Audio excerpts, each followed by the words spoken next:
Hello my dear lovely student, आप सभी का वेलकम है एसडी क्लासेस के इस यूट्यूब चैनल पर। तो गाइज आज के इस वीडियो में जीके के कुछ मोस्ट इंपॉर्टेंट क्वेश्चन करने वाले हैं जो कि आपके आने वाले आगामी एग्जाम के लिए काफ़ी यूजफुल रहने वाला। तो चलिए आज की क्लास को स्टार्ट करते हैं। तो देखिए गाइज, इसमें पहला प्रश्न है, भारतीय संविधान ने भारतीय नागरिकों को कितने मौलिक अधिकार प्रदान किया है। तो जी हाँ फ्रेंड्स, कितने मौलिक अधिकार प्रदान किया है प्रश्न पूछा जा रहा है। देखिए 2, 4, 6 या 8, तो कितने मौलिक अधिकार प्रदान किए। तो इस क्वेश्चन का सही आंसर क्या जो है गाइस। देन अगर आप लोग ऑप्शन नंबर दे रहे हैं 6 तो बिल्कुल सही है। क्या 6 अगर कर रहे हैं तो बिल्कुल सही। ऑप्शन नंबर सी क्या जो है जो है कि भारतीय संविधान ने भारतीय नागरिकों को कितने मौलिक अधिकार प्रदान किए, तो 6 मौलिक अधिकार प्रदान किया। तो चलिए ऑप्शन नंबर सी को लॉक करते हैं। इसी के साथ बढ़ते हैं अगले प्रश्न की ओर। तो देखिए अगला प्रश्न है आपके सामने। नेक्स्ट क्वेश्चन क्या कह रहा है इसमें से देख लेते हैं। कहता 14 वर्ष से कम आयु के बहुत से गरीब बच्चे पटाखे बनवाने वाले कारखानों में काम करते हैं। इन कारखानों में बच्चों को काम देने से किस मौलिक अधिकार का जो है कि उल्लंघन होता है। 14 वर्ष से कम उम्र के बच्चे जो है कि कहीं भी अगर काम करते हैं तो वो जो है कि किस नियम का उल्लंघन करता है। तो वही पूछा जा रहा है, किस अधिकार का उल्लंघन करता है, किस मौलिक अधिकार का। देखिए समानता का अधिकार का उल्लंघन होता है, या शोषण के विरुद्ध अधिकार होता है, या स्वतंत्रता का विरुद्ध अधिकार होता है, या जो कि संस्कृति तथा शिक्षा संबंधी अधिकार। तो इस क्वेश्चन का सही आंसर क्या है। 14 वर्ष के कम उम्र के बच्चे अगर कहीं भी काम करते हैं तो वो जो है कि किसके विरुद्ध होता है। तो उसका सही आंसर पूछा जा रहा है। तो देखिए शोषण के विरुद्ध अधिकार होता है। क्या होता है? शोषण के विरुद्ध अधिकार। तो ऑप्शन नंबर बी इस क्वेश्चन का क्या हो जाएगा, सही हो जाएगा। तो ऑप्शन नंबर बी को चलिए लॉक करते हैं। बढ़ा जाए नेक्स्ट क्वेश्चन की ओर। चलिए बढ़ते हैं नेक्स्ट क्वेश्चन की ओर।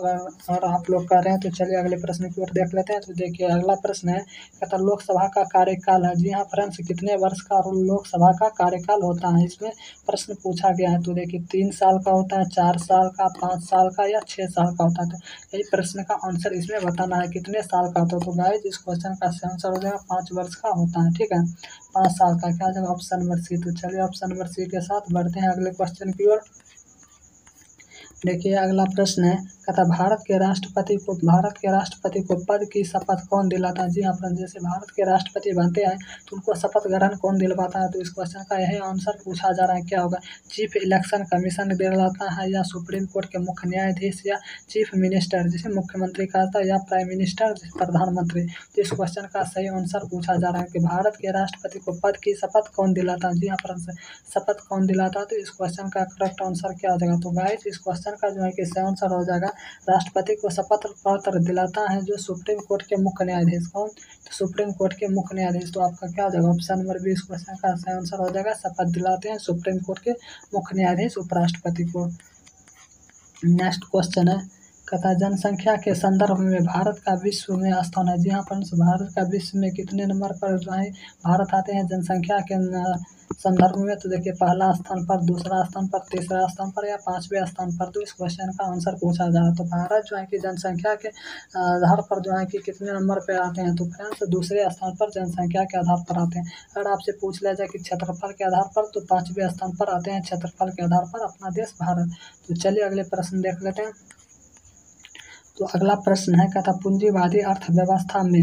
जी हाँ फ्रेंड्स, पूंजीवादी अर्थव्यवस्था में क्या। देखिए इसमें पूछा जा रहा है, राज्य आर्थिक मामलों में हस्तक्षेप करता है, या वित्त मंत्री अर्थव्यवस्था को नियंत्रित करता है, या बैंकों का अर्थव्यवस्था पर नियंत्रण होता है, या इनमें से कोई भी व्यवस्था को नियंत्रित नहीं करता है। तो यही इसमें से प्रश्न पूछा जा रहा है कि क्या पूंजीवादी अर्थव्यवस्था में क्या जो है कि इसमें से सही आंसर हो जाएगा। तो इस क्वेश्चन का गाइस सही आंसर हो जाएगा, इनमें से कोई भी अर्थव्यवस्था को नियंत्रित नहीं करता है। तो आपका ऑप्शन नंबर क्या आ जाएगा, डी हो जाएगा। चलिए नेक्स्ट क्वेश्चन देख लेते हैं।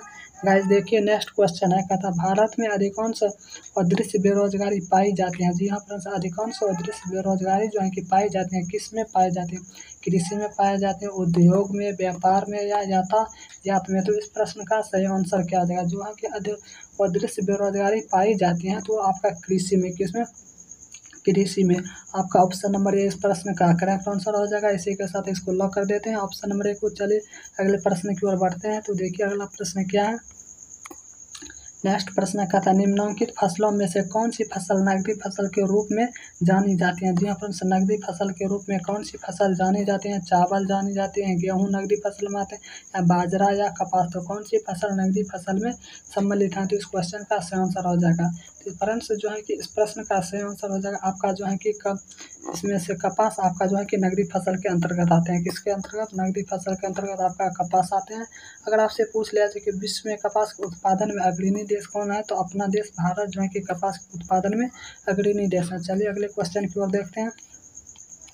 देखिए अगला प्रश्न है, आर्थिक विकास के दृष्टिकोण से भारत की गिनती होती है। जी हाँ, आर्थिक विकास की दृष्टिकोण से भारत की गिनती होती है। देखिए पिछड़े राष्ट्र के रूप में होते हैं, या विकसित राष्ट्र के रूप में, या विकासशील राष्ट्र के रूप में, या अर्ध विकसित राष्ट्र के रूप में। तो इस प्रश्न का सही आंसर क्या जाएगा?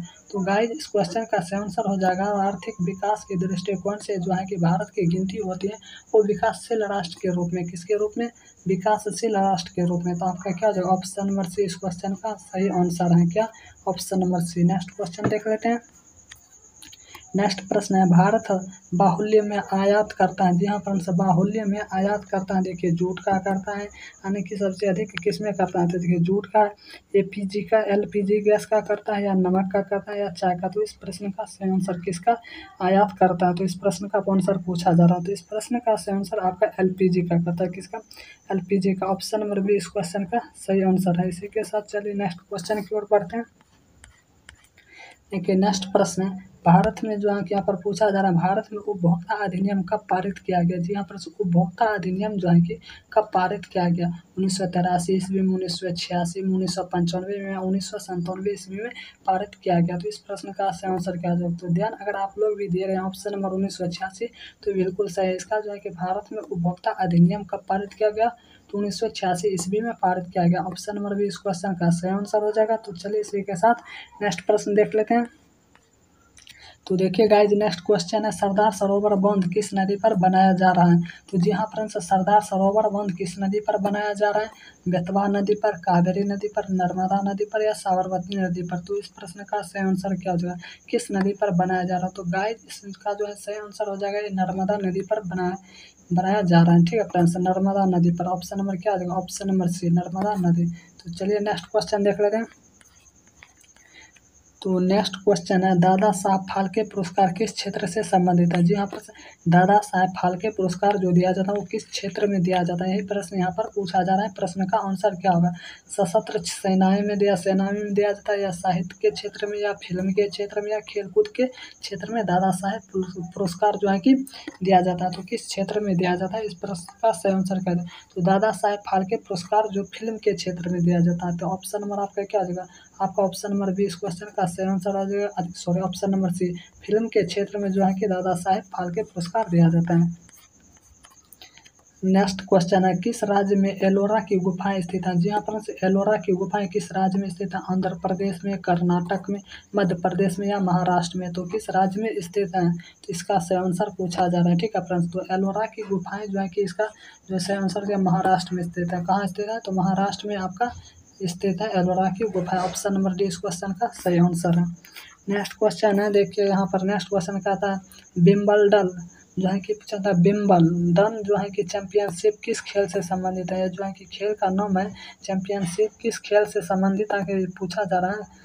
तो देखिए बैडमिंटन से संबंधित है, बैडमिंटन से संबंधित है, क्रिकेट से, या फुटबॉल से, या टेनिस से। तो किससे संबंधित है? इस प्रश्न का इसमें आंसर पूछा जा रहा है। बैडमिंटन से संबंधित, क्रिकेट, फुटबॉल, या टेनिस से। इस प्रश्न का सही आंसर क्या जाएगा? तो इस प्रश्न का सही आंसर आपका जो है कि फुटबॉल से संबंधित है। सॉरी, टेनिस से संबंधित है। किससे? टेनिस से जो है कि विंबलडन चैंपियनशिप संबंधित है। चलिए अगले प्रश्न की ओर देखते हैं।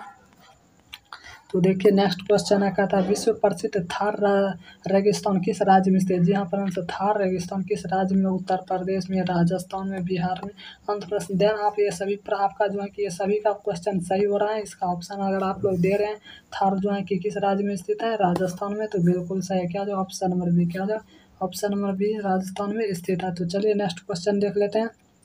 तो नेक्स्ट क्वेश्चन है, यहाँ पर पूछा जा रहा है भारतीय राष्ट्रीय पशु हैं। जी हाँ फ्रेंड्स, भारतीय राष्ट्र पशु क्या है? गाय है, बाघ है, हाथी है, हिरन। तो ये सभी को पता होगा क्या है भारतीय राष्ट्र पशु। फटाफट इसका आंसर कीजिए। तो बाघ है। क्या है? बाघ है। ऑप्शन नंबर क्या हो जाएगा? बी। तो चलिए नेक्स्ट क्वेश्चन देख लेते हैं। तो देखिए नेक्स्ट प्रश्न यहाँ पर क्या पूछा जा रहा है कि श्वेत क्रांति किस चीज़ से के उत्पादन से संबंधित है? आपसे प्रश्न पूछा जा रहा है श्वेत क्रांति किससे किस उत्पादन से संबंधित है? देखिए दूध से, चाय से, चीनी या कॉफ़ी से किस उत्पादन से संबंधित है? तो इस प्रश्न का सही आंसर क्या आ जाएगा? जी हाँ फ्रेंड्स, श्वेत क्रांति तो दूध उत्पादन से संबंधित है। ऑप्शन नंबर क्या आ जाएगा? ये आपका सही है, दूध उत्पादन से संबंधित है। चलिए अगले प्रश्न की ओर देखते हैं। तो गाइज नेक्स्ट क्वेश्चन है, यहाँ पर पूछा जा रहा है कि नील नदी गिरती है। जी हाँ फ्रेंड्स, नील नदी कहाँ पर मिलती है? काला सागर में गिरती है, हिंद महासागर में, या भूमध्य सागर में, या अरब सागर में? तो इस प्रश्न का सही आंसर क्या है? नील नदी जो है कि विश्व की सबसे लंबी नदी है। जी हाँ फ्रेंड्स, विश्व की सबसे लंबी नदी कौन सी नदी है? तो नील नदी है। इसका सही आंसर क्या है? कहाँ पर ये गिरती है? तो इस प्रश्न का आंसर क्या आ जाएगा? तो गाइज इस प्रश्न का सही आंसर भूमध्य सागर में जो है कि नील नदी गिरती है। कहाँ? तो इस क्वेश्चन का सही आंसर ऑप्शन नंबर क्या आ जाएगा? सी, भूमध्य सागर में गिरती है। एवं विश्व की सबसे लंबी नदी पूछा जाएगा तो कौन सा नदी? तो नील नदी है। नेक्स्ट क्वेश्चन देख लेते हैं।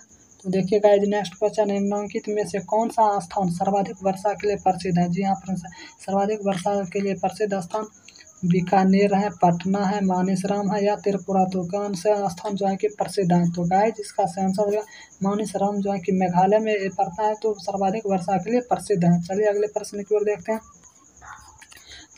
तो देखिए फ्रेंड्स नेक्स्ट क्वेश्चन है, यहाँ पर नेक्स्ट प्रश्न क्या कह रहा है? ज्ञानपीठ पुरस्कार किस लिए दिया जाता है? साहित्य के लिए जाता है, खेल कूद या सिनेमा, या इनमें से किसी के लिए नहीं? तो ज्ञानपीठ पुरस्कार किस लिए दिया जाता है? इस प्रश्न का सही आंसर क्या आ जाएगा? तो बिल्कुल सही, ज्ञानपीठ पुरस्कार जो साहित्य के लिए दिया जाता है। क्या हो जाएगा? Option number A. क्या ऑप्शन नंबर ए इस क्वेश्चन का सही आंसर हो जाएगा। चलिए नेक्स्ट क्वेश्चन देख लेते हैं। देखिए नेक्स्ट प्रश्न है, भारत क्या है? जी हाँ फ्रेंड्स, भारत क्या है? एक गणराज्य है, एक संघ राज्य है, एक धर्मनिरपेक्ष राज्य है, या इनमें से सभी? तो भारत क्या है इसमें से पूछा जा रहा है।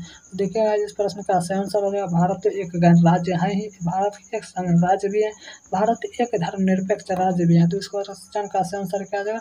ऑप्शन नंबर डी, यानी कि इनमें से सभी। चलिए अगले प्रश्न की ओर देख लेते हैं। अगला प्रश्न है आपके स्क्रीन पर, क्या था? अमर्त्य सेन को किस लिए नोबेल पुरस्कार दिया गया? जी हाँ, अमर्त्य सेन को जो है कि नोबेल पुरस्कार दिया गया, तो किस लिए दिया गया? साहित्य के लिए दिया गया, अर्थशास्त्र या चिकित्सा शास्त्र या रसायन शास्त्र? तो इस क्वेश्चन का सही आंसर क्या देगा? तो अमर्त्य सेन को जो है कि नोबेल पुरस्कार दिया गया वो अर्थशास्त्र के लिए। ऑप्शन नंबर बी इस क्वेश्चन का सही आंसर है, अर्थशास्त्र के लिए इनको जो है कि नोबेल पुरस्कार दिया गया। इसी के साथ अगला प्रश्न देख लेते हैं। तो अगला प्रश्न है, जमशेद जी टाटा ने क्या किया? जी हाँ फ्रेंड्स, जमशेद जी टाटा ने क्या किया? भारतीय, इसका देखिए ऑप्शन देख लेते हैं। भारतीय उद्योग को प्रोत्साहित किया, एक राजनीतिक दल को नेतृत्व किया, ये फिल्मों का निर्देश किया, उसके बाद स्वाधीनता आंदोलन में योगदान किया। तो इस प्रश्न का सही आंसर क्या आ जाएगा? जमशेद जी टाटा ने क्या किया? तो जी हाँ फ्रेंड्स, इस प्रश्न का सही आंसर आपका हो जाएगा भारतीय उद्योग में प्रोत्साहित किया। क्या हो जाएगा? भारतीय उद्योग में प्रोत्साहित। ऑप्शन नंबर ए इस प्रश्न का सही है। इसी के साथ बढ़ते हैं अगले प्रश्न की ओर। देखिए अगला प्रश्न है यहाँ पर, कहता है हज करने के लिए मुस्लिम कहाँ जाते हैं? जी हाँ फ्रेंड्स, हज करने के लिए जो है कि मुस्लिम कहाँ पर जाते हैं ये पूछा जा रहा है। बेरूत, मक्का, तेहरान या काबुल? तो इस प्रश्न का सही आंसर क्या है? तो मुस्लिम लोग हज करने के लिए कहाँ जाते हैं? तो गाइज आप लोग भी इसका आंसर कर रहे हैं सही, तो मक्का जाते हैं। कहाँ? तो मक्का जाते हैं हज करने के लिए। चलिए अगला प्रश्न की ओर देख लेते हैं। तो देखिए नेक्स्ट प्रश्न है, कहता है ओडिसी क्या है? जी हाँ फ्रेंड्स, ओडिसी क्या है? देखिए एक संगीत कला है, एक मूर्ति कला है, एक चित्रकला, या एक नृत्य कला? तो ओडिसी क्या है? तो देखिए गाइज इसका सही आंसर क्या है? ओडिसी जो है कि एक नृत्य कला है। ठीक है फ्रेंड्स, ओडिसी क्या? एक नृत्य कला। आपसे ये भी प्रश्न बन सकता है कि जो है कि ओडिसी किस राज्य का नृत्य कला? तो ये ओडिशा का है। क्या उनका? उड़ीसा। चलिए अगले प्रश्न की ओर देख लेते हैं। तो नेक्स्ट क्वेश्चन है, संथाल लोग कहाँ रहते हैं? जी हाँ फ्रेंड्स, संथाल लोग जो है कि ये कहाँ पर रहते हैं? ओडिशा में रहते हैं, झारखंड में, पश्चिम बंगाल, या इनमें से सभी स्थानों पर रहते हैं। तो संथाल लोग कहाँ रहते हैं? तो गाइस संथाल लोग जो रहते हैं झारखंड में रहते हैं। ऑप्शन नंबर डी है, सॉरी ऑप्शन नंबर बी इस क्वेश्चन का बिल्कुल सही, संथाल लोग कहाँ रहते हैं? तो झारखंड में। नेक्स्ट क्वेश्चन देखते हैं। नेक्स्ट प्रश्न का था, विश्वनाथ आनंद क्या खेलते थे? जी हाँ फ्रेंड्स, विश्वनाथ आनंद किस खेल से संबंधित हैं? शतरंज से, क्रिकेट से, टेनिस या फुटबॉल से? तो इस प्रश्न का आंसर क्या है? तो विश्वनाथ आनंद जो है ये जो किससे संबंधित थे? तो ये शतरंज से संबंधित है। तो ऑप्शन नंबर इसका क्या था? ऑप्शन नंबर ये इसका सही आंसर हो जाएगा। चलिए अगले प्रश्न की ओर देखते हैं। तो देखिए गाइस नेक्स्ट क्वेश्चन है, क्या था? पंडित रविशंकर क्या है? जी हाँ फ्रेंड्स, एक विख्यात शिक्षक है, एक विख्यात गायक है, एक विख्यात लेखक है, एक विख्यात सितार वादक? तो इस प्रश्न का सही आंसर क्या हो जाएगा? पंडित रविशंकर किससे संबंधित है? तो इस प्रश्न का सही आंसर हो जाएगा एक विख्यात सितार वादक। क्या थे? ये सितार वादक थे। क्या थे फ्रेंड्स? ये एक सितार वादक थे। इस प्रश्न का सही आंसर हो जाएगा ऑप्शन नंबर डी। तो चलिए अगले प्रश्न की ओर देखते हैं। तो देखिए गाइस अगला प्रश्न है क्या था, बिरसा मुंडा कौन था। तो जी हाँ फ्रेंड्स, बिरसा मुंडा कौन था। एक साम्यवादी नेता था, एक जनजाति विद्रोही था, एक हॉकी खिलाड़ी, इनमें से कोई नहीं। तो बिरसा मुंडा क्या था। तो देखिए गाइस बिरसा मुंडा जो है कि एक जनजाति विद्रोही था। क्या था, एक जनजाति विद्रोही। ऑप्शन नंबर 20 क्वेश्चन का करेक्ट आंसर हो जाएगा।